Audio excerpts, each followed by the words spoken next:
Do you Okay. see any sign of Israel-Iran starting back up? Not immediate sign.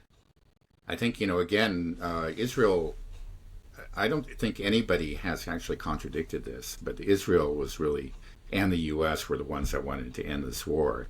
And I think it's because of the missile problem. They were coming to the end of their stockpiles. And, they had a defense. Again, let's remind ourselves, it's not just like the Israeli air defense that was protecting Israel. It was the Israeli air defense plus U.S., plus France, plus UK, plus Jordan. The Iranian missiles had to make it through all, but I think all of them were running out of munitions. And eventually, if they run out, then it becomes easy. The Ukrainians can start just sending drones. The drones are much easier to shoot down. I think the vast majority of drones that the Ukrainians sent were shot down, and probably not the Ukraine, the Iranians were aware of that, and they did that purposely just to deplete the interceptor stockpiles. But yeah, so now these stockpiles are way down, and it's going to take time because we've talked about the very limited productive capacity of the West. It's going to take a long time to build them up again. So I think that does put um, that means that we probably have at least some months before there's another attack. Now the thing is, Iran, I'm sure, is not staying still, and they're going to be trying to plug the holes in their own air defense.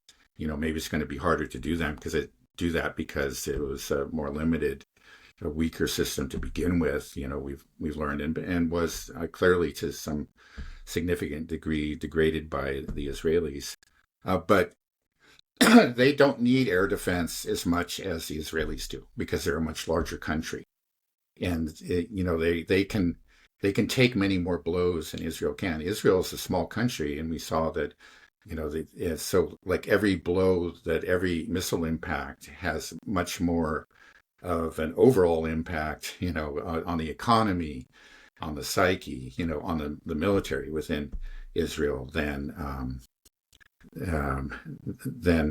let's say the equivalent strike within Iran. Iran is just can absorb many, many more blows. Israel can't. So they're really dependent on air defense. And uh, of course, Iran would do well to improve there. But I think the main thing that they need to do, I'm, just looking this, speculating as a layman, is really to build up, make sure that they have the missiles, which I believe they do. If anything, if what we've heard beforehand is that all true, they still have many, many missiles, but they may need to actually improve their launch systems, or increase the number of launchers, and find ways to protect them so that they can start dealing the same heavy blows to Israel. And if that's the case, Israel goes into another war, and this time they don't have the advantage of surprise. They probably don't have another um, Operation Rising Lion. I don't think that's possible to do that again. Imagine that the Iranians are rolling up all these clandestine networks within their country. They launch an attack. They won't have that initial advantage, and then in 2 weeks' time, they're going to be out of these interceptors again, and then they just have open skies, and the Iranians just can keep on going. I've heard that actually there's a lot of criticism within Iran about accepting the ceasefire. They felt like, we should have just kept on going. We had them on the ropes.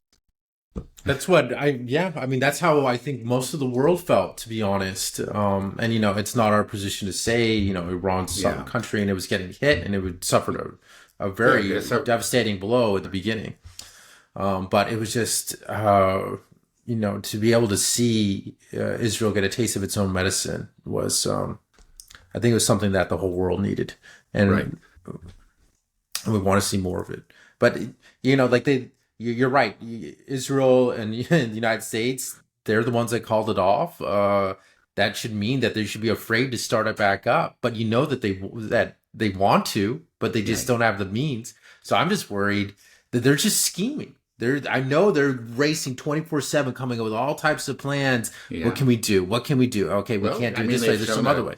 like Mossad has shown itself to be, is a very formidable organization, very imaginative, so maybe they do have another trick up their sleeves. Right. Well, I'm Yeah. sure they're trying. They're scheming. But yeah, just Yeah. imagine how, if we spent all this time and attention and power working on making America better, just how much better, and spend all this energy, all this intellectual energy, Yeah. all this money, just everything, all these resources for death and destruction in the Middle East or in some other place. Like, yeah, in China, I could take the high speed rail from Shanghai to Beijing in like 4.5 hours for $70, and I could go anywhere. It's so great. Everything was so sleek and modern and fast. And then I come back to the United States, and it's like can't get potholes fixed. Everything costed an insane amount. It's like why?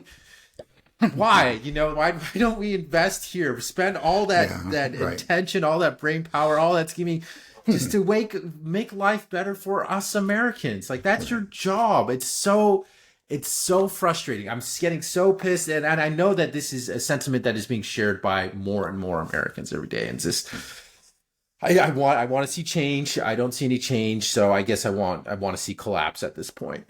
Yeah.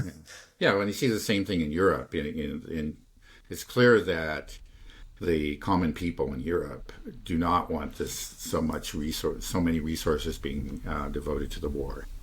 They want their own needs met at home. It's not a popular move, but you just have these governments that really ignore the will of the people, and we'll see how long they can do that, or if it, that's Yeah.